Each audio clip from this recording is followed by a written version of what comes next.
If you're anything like me, you grew up playing the Xenoverse games from a pretty young age. From the 3rd gen hardware all the way to the now decade-spanning saga, with different character combinations we couldn't even have imagined coming to life.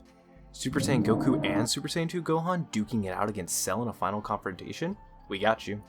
Broly invading mid-Buu saga against Majin Vegeta and Kid Trunks? Sure.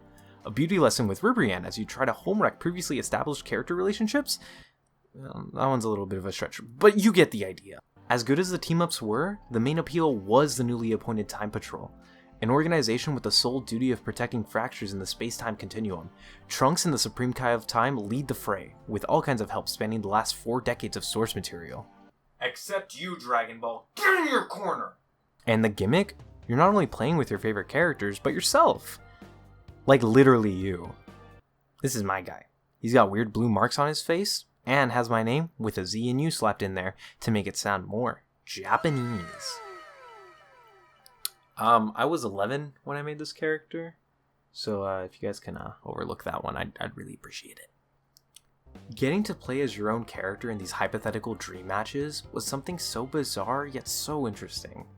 To have it actually be hand-to-hand combat instead of Ultimate Tenkaichi's rock paper scissors gameplay made it all the better. Oh boy, Raditz went crazy again. Time to send the 11-year-old with a weird haircut to do something about it for the 20-something time. And while it would be easy enough to have all the characters follow the same moveset and call it a day, the team at Dimps went above and beyond by including unique movesets for the 5 races. This inclusion inherently added a level of replayability that you don't usually get from an arena fighter, especially those with character customization. Tired of playing basic plain white bread combos that the Saiyans specialize in? Switch to a more elegant and sweet form of combat with lighter emphasis on the hands and a higher priority on ki and stunning your enemies. Do you want to experience gender gap gameplay where women reign over their male counterparts in a matriarchal change that will surely go well with the predominantly male fanbase? Well, the booze might just be for you. Combat makes the game. Wow, who would have thunk that? You have the freedom of choice, and no one can take that away from you. The customization doesn't just end there. You can make your character dripped out as hell, equipped with skills that complement your style of playing, gain transformations that allow you to encapsulate iconic scenes and give you that extra oomph to finish fights strong, or ultimately train with mentors that give you the tools to push you to become the ultimate Mary Sue and one-tap gods of destruction as you team up with the Cybermen. That was my favorite thing to do.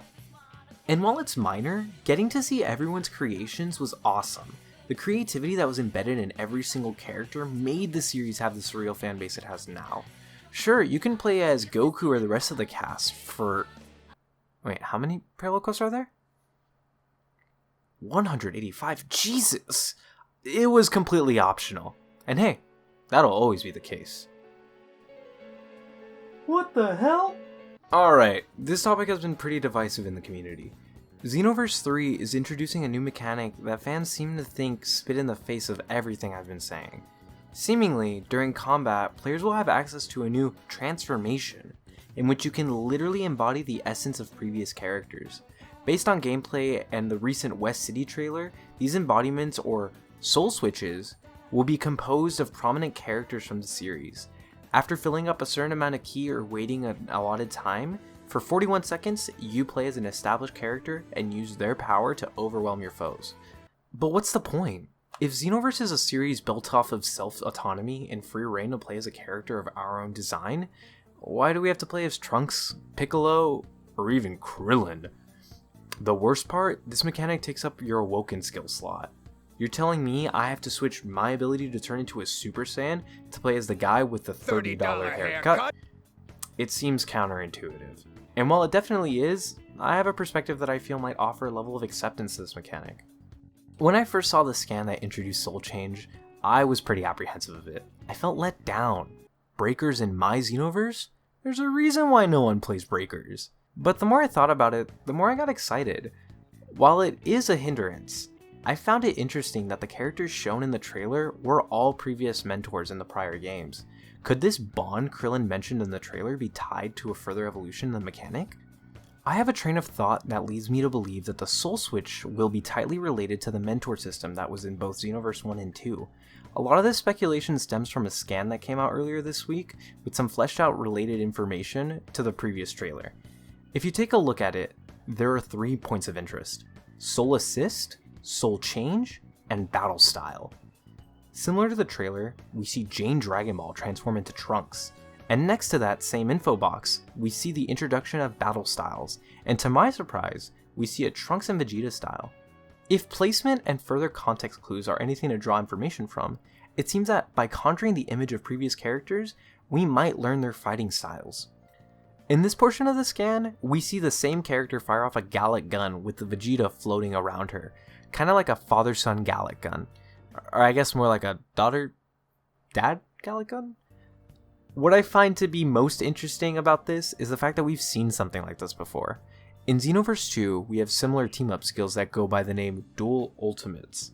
The player unlocks these, for the most part, by forging a strong enough bond with their mentors. Once you complete 4 of their lessons, you'll have to work on increasing their friendship meter.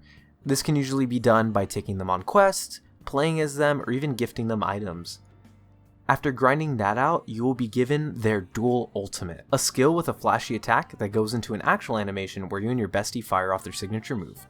Seeing as we've seen Vegeta in the first gameplay look lounging around in his Saiyan Saga attire in the player's apartment, instead of a more modern design akin to what Bulma's wearing, we can probably infer that he's a mentor. And in that case, we can most likely guess that most other mentors will populate this area. If this game follows and builds off of previously established mentor system, I wouldn't be surprised if the Soul Switch mechanic was tightly bound to this mentorship. I assume that by training with various mentors, we will not only get access to their skills, ultimates, and bodies, but by playing as them, we will effectively learn to fight as them. Now, while it isn't the exact same case, during lessons in Xenoverse 2, you were bound to specific skill sets during lessons.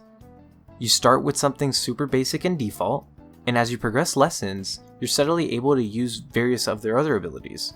Soul Switch could very much be a similar experience. However, now you get to actually play as the mentor and learn their skill sets.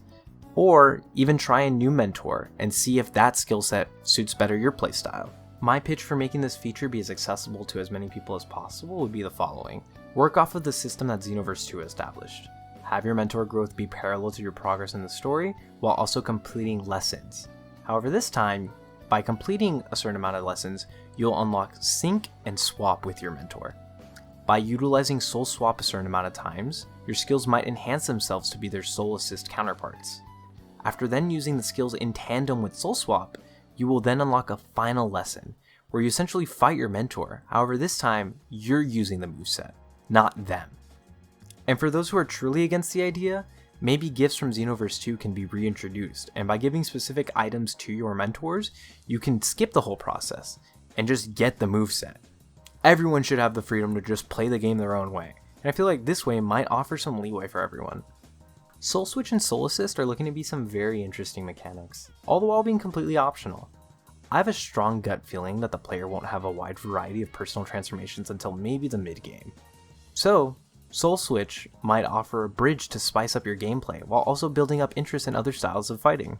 I really want to drive home the fact that as of now, all of this is speculation, and as far as we know, Soul Swap, Soul Switch is completely optional. If you don't want to play with it, you don't have to. But I think by kind of looking onto a positive note, we're able to get a little more excited into this game. Regardless, I hope this prediction is the case. It brings a bigger desire to actually play with the original cast, while also benefiting my own custom character.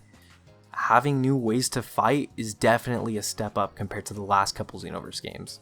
So if I have to do a little more grinding, so be it.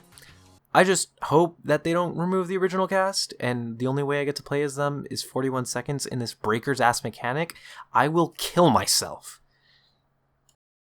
If you made it this far, thank you for sticking by and hearing me ramble. I didn't really have a desire to make any type of YouTube content, but I saw a bunch of negative discourse around this, and I felt like I had an interesting opinion I wanted to share, and that's what this is. It took an embarrassing amount of time to get done, but I'm pretty happy with the end result. So if you liked it, feel free and leave a like, comment, subscribe.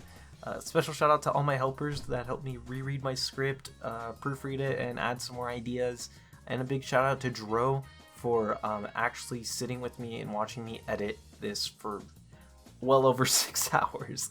I want to make more videos, so if you liked what you saw, stick around, hit that notification bell, and I'll see you guys next time.